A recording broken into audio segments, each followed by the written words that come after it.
Oh, la langue est le sang vital d'un peuple. Elle porte notre histoire, nos récits et nos rêves. La langue Irouwound est l'âme de la communauté Arouwound en Afrique centrale. Elle murmure d'anciens rituels et résonne des rires des générations passées. Parler Irouwound, c'est porter l'histoire du peuple Arouwound dans sa bouche. C'est une langue de poésie, de chants et de narrations vibrantes, transmises de génération en génération. Le peuple Arouwound possède un riche héritage culturel, profondément lié à la terre et à ses ancêtres. Pendant des siècles, ils ont prospéré au cœur de l'Afrique, leur vie témoignant de la résilience et de l'esprit communautaire. Leur langue, l'Uruwund, a été le fondement de leur identité, le fil conducteur qui les relie à leur passé et qui trace la voie vers leur avenir. Avant l'arrivée des colonisateurs, le peuple Arouwound occupait un vaste territoire qui s'étend sur l'ouest du Katanga, le nord-est de l'Angola et le Luapula en Zambie, avec toutes ces communautés reliées par la langue et les traditions communes. Les anciens, vénérés comme des bibliothèques vivantes, préservaient l'histoire et la sagesse du peuple à travers la tradition orale. Les enfants apprenaient l'histoire de leurs ancêtres, leurs coutumes et leurs relations avec la nature grâce à des contes et des chants captivants. L'Uruwund coulait à flot, reliant les générations et favorisant un fort sentiment d'appartenance. La langue n'était pas un simple outil de communication, elle était l'essence même de leur identité culturelle. Les nuances subtiles de Uruwund, ses proverbes et ses métaphores, englobaient la vision du monde et les fondements philosophiques du peuple Arouwound. Cependant, l'arrivée du colonialisme en Afrique a bouleversé le tissu social du continent, laissant une marque indélébile sur ces peuples et leurs langues. L'imposition de langues étrangères et la suppression systématique des langues indigènes ont créé une hiérarchie linguistique qui a relégué l'Uruwund et d'autres langues africaines dans l'ombre. Le peuple Arouwound s'est retrouvé à naviguer dans un monde où sa langue, autrefois source de fierté et d'unité, était considérée comme inférieure, un obstacle au progrès aux yeux des colonisateurs. Shahi. Les puissances coloniales, mues par leurs propres intérêts, ont redessiné les cartes de l'Afrique sans tenir compte des frontières culturelles et linguistiques existantes. Cette division a eu un impact profond sur le peuple Arouwound, fragmentant son territoire et dispersant ses communautés à travers des frontières nouvellement établies. Le réseau autrefois interconnecté de locuteurs de l'Uruwund s'est retrouvé séparé. Sa capacité à communiquer et à maintenir ses pratiques culturelles entravées par des barrières physiques et politiques. Au fil des générations, l'impact de ces divisions est devenu de plus en plus évident. Les dialectes ont divergé et la langue, autrefois unifiée, a commencé à se fragmenter. Les politiques d'assimilation forcée des régimes coloniaux ont encore aggravé cette fragmentation linguistique, les enfants étant souvent punis pour avoir parlé leur langue maternelle dans les écoles et autres institutions. Certains noms d'origine Rouwound ont subi des altérations à la fois dans la manière de les prononcer et de comment les écrire. L'influence de certaines langues choisies comme langue nationale pour les gouvernants a eu un effet néfaste sur la langue Uruwund. Les conséquences de cette division linguistique se sont étendues bien au-delà du domaine de la langue.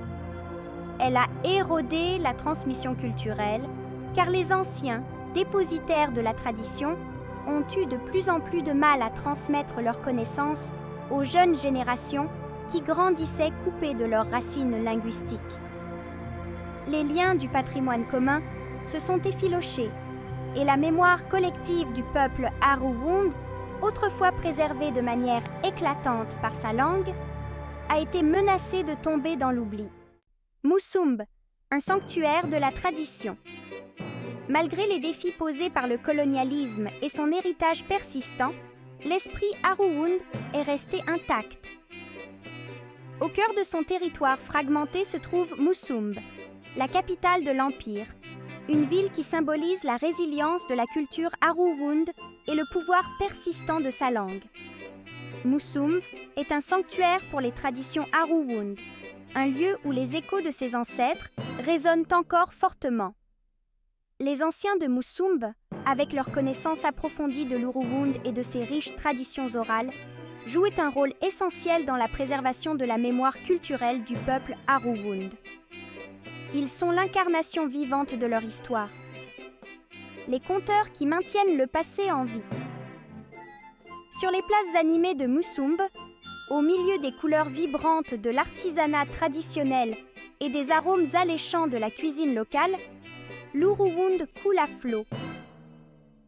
C'est la langue du commerce, des contes, des rires et de la vie. Les habitants de Musumb, jeunes et vieux, comprennent l'importance de préserver leur héritage linguistique. Ils reconnaissent que l'Uruwund n'est pas seulement un outil de communication, mais un puissant symbole de leur identité, un témoignage de la résilience de leurs ancêtres et un phare d'espoir pour l'avenir. Muantiav, l'empereur des Aruwund. Outre les anciens les plus respectés de l'espace Ruwund, Muantiav, son empereur, demeure le personnage phare de la préservation linguistique. Figure vénérée de la communauté, tous les Muantiav ne se contentent pas de parler couramment l'Uruwund, ils possèdent une connaissance encyclopédique de ses subtilités. L'action d'un Muantiav sur la langue s'étend au-delà de la grammaire et du vocabulaire. Il comprend l'âme de la langue, les nuances qui lui donnent vie. Les Muantiav, en leur qualité de gardiens des traditions, consacrent, entre autres, leur vie à la sauvegarde de l'Uruwund, en documentant méticuleusement sa grammaire et sa lexique. Ils sont en quelque sorte un dictionnaire vivant. Leurs discours sont souvent une source d'inspiration linguistique pour la jeune génération. En effet, l'empereur sait que la survie d'une langue dépend de sa transmission, de la garantie qu'elle continue d'être parlée et chérie par les jeunes. Par ses efforts inlassables, Muantiav incarne l'esprit de résistance contre l'assimilation linguistique. Il comprend que perdre sa langue, c'est perdre une part fondamentale de son identité, se couper des racines qui nourrissent l'âme. Son travail nous rappelle avec force que la lutte pour la préservation culturelle ne se limite pas aux musées ou aux livres d'histoire. C'est une lutte vivante qui exige la participation active de chaque génération. Yaz, quand la langue vacille. Malgré les efforts courageux de personnes comme Muantiav et le refuge culturel offert par des endroits comme Musumb et tout le territoire de Kapanga, la langue Uruwund est confrontée à de nombreux défis.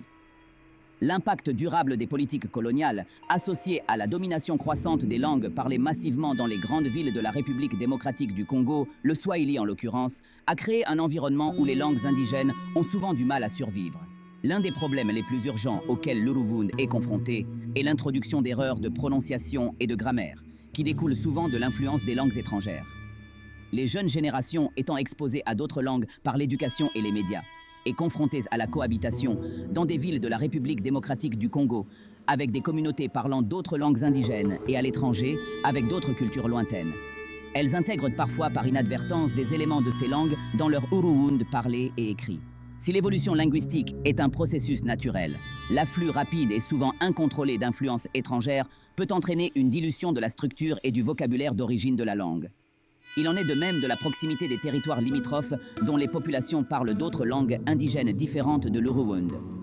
Le territoire de Kapanga, habité à 100% par les peuples d'expression Ruwund, avec une seule collectivité administrative, Muantiav, c'est la plus grande collectivité de la République démocratique du Congo, d'autant plus que son étendue coïncide avec celle du vaste territoire de Kapanga.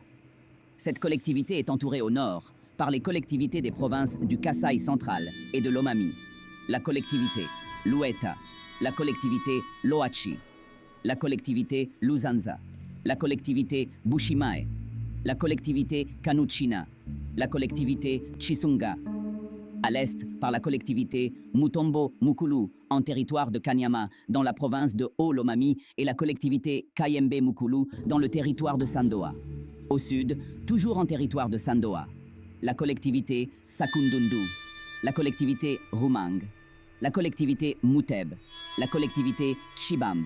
Il y a ainsi au nord 6 collectivités parlant différents dialectes du Kasaï, une communauté à l'est parlant le Kiluba du Katanga et au sud, une communauté à majorité Chokwe.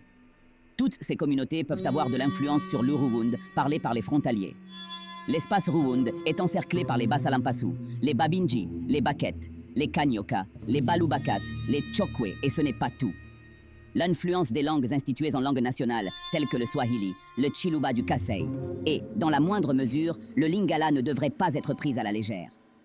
Il faut protéger le noyau de ce qui reste de l'Uruwund. Cela peut entraîner des malentendus, en particulier entre les générations, et entraver la transmission efficace des connaissances culturelles ancrées dans la langue. Au vu de ce qui précède, la tradition orale perd toute son efficacité. Il faut une référence écrite. Un dictionnaire basé sur l'Uruwund, parlé au siège de l'Empire, donc à Musumb, serait une réalisation de très haute importance. Ce sera la référence pour tous, que ce soit dans le cadre de l'enseignement de la langue proprement dit, ou surtout pour l'élaboration des manuels d'enseignement des matières diverses et à l'usage des médias de communication de masse. L'étape précédente permettra de lever un autre défi de taille. Sortir de l'utilisation limitée de l'Uruwund dans les contextes formels et passer à la phase de l'application de cette langue noble dans l'élaboration des ouvrages dans tous les domaines de la vie. Bien qu'elle reste la langue de la vie quotidienne dans de nombreuses communautés Arhuwund, elle est souvent mise à l'écart dans l'éducation, l'administration et les médias. Un homme a consacré des années entières à écrire un dictionnaire et divers ouvrages traitant de la grammaire, conjugaison et l'orthographe des sons particuliers de l'Uruwund. Cet homme, c'est Shimwish Chisak. Il a fourni un effort monumental pour préserver et standardiser la langue Uruwund, surtout en ce qui concerne la manière unique d'écrire les mots. C'est une initiative que nous devons tous encourager. Ces enseignements dispensés dans une école virtuelle dénommée Umwing sont très appréciés par les apprenants. La dénomination Umwing n'a pas été choisie au hasard. En effet, Umwing en Uruwund signifie l'unité. Son objectif est de recueillir l'unanimité de tous les Aruwund à adopter une référence unique qu'est le dictionnaire, pour écrire correctement la langue et ce, de la même façon par tous. Son travail est un pilier essentiel pour la revitalisation linguistique, offrant une ressource précieuse pour les générations futures. Chisak Shimwish a lancé une école virtuelle, un projet inspirant qui vise à transmettre la langue Uruwund aux jeunes générations. Cette école en ligne, ouverte à tous, propose des cours interactifs, des contes traditionnels et des leçons de grammaire conçues pour rendre l'apprentissage à la fois captivant et efficace. Grâce à la technologie, Umwing a su briser certaines des barrières les plus tenaces en connectant des élèves de différentes régions, voire de différents pays. Dans ce monde de plus en plus connecté, cette école virtuelle est une lueur d'espoir pour la sauvegarde et la revitalisation de l'Uruwund. Les premiers résultats sont encourageants. Les jeunes redécouvrent avec enthousiasme leur langue ancestrale. Et les aînés trouvent un nouveau moyen de transmettre leur sagesse. C'est aussi l'occasion pour eux de corriger les erreurs accumulées, notamment dans la manière d'écrire l'Uruwund. Des séances de conversation en ligne permettent déjà aux apprenants les plus avancés de pratiquer l'Uruwund en temps réel, tissant ainsi une communauté linguistique vivante et intergénérationnelle. En amenant l'Uruwund dans l'ère numérique, l'école Umwing ne préserve pas seulement une langue, elle crée un pont vibrant entre le passé et l'avenir. Elle offre aux jeunes Aruwund une identité linguistique renforcée et une fierté culturelle renouvelée. L'école virtuelle Umwing devient ainsi bien plus qu'un simple projet éducatif.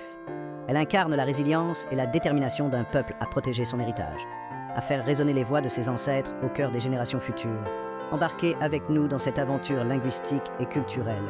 Ensemble, au sein de l'école Umwing, assurons-nous que l'Uruwund ne se taise jamais, mais qu'il continue de chanter l'histoire et l'âme du peuple Aruwund. Il y a une lueur d'une espérance vitale pour l'Uruwund. Davantage des jeunes de la diaspora veulent apprendre l'Uruwund. Leurs parents, longtemps exilés, manifestent un intérêt pour corriger les erreurs acquises depuis qu'ils avaient adopté l'écriture mise en place par des étrangers au moment où ils étaient eux-mêmes en train d'apprendre l'Uruwund. On constate également un engouement au départ des provinces habitées par les Lunda en Angola, à savoir Lunda Norte, Lunda Sul et Moxico. De même pour les provinces zambiennes de tradition Lunda, sans oublier les Lunda de la province congolaise du Bandundu, qui figure déjà en nombre parmi les apprenants. Cet engouement n'est pas un fait du hasard, c'est la conséquence de la politique de réunification menée par l'empereur Mushid III, l'actuel Mwantyaf. Grâce à ses visites à répétition chez les Lunda résidant en dehors de la province du Lualaba, en République démocratique du Congo, l'éveil de conscience pour un retour aux sources est palpable dans toutes les communautés se réclamant de l'appartenance Lunda. Les Lunda établis dans les grandes villes du Katanga, Kolwezi, Likasi et Lubumbashi, réunis au sein de la communauté d'Ivar, lui ont souvent réservé un accueil digne d'un empereur à l'occasion de chacun de ses nombreuses visites. Des Ariwund, appartenant à des communautés installées loin du siège de l'Empire et parlant des dialectes fondamentalement différents de l'Uruwund parlé à Musumb, s'activent désormais à apprendre l'original de la langue de leurs ancêtres.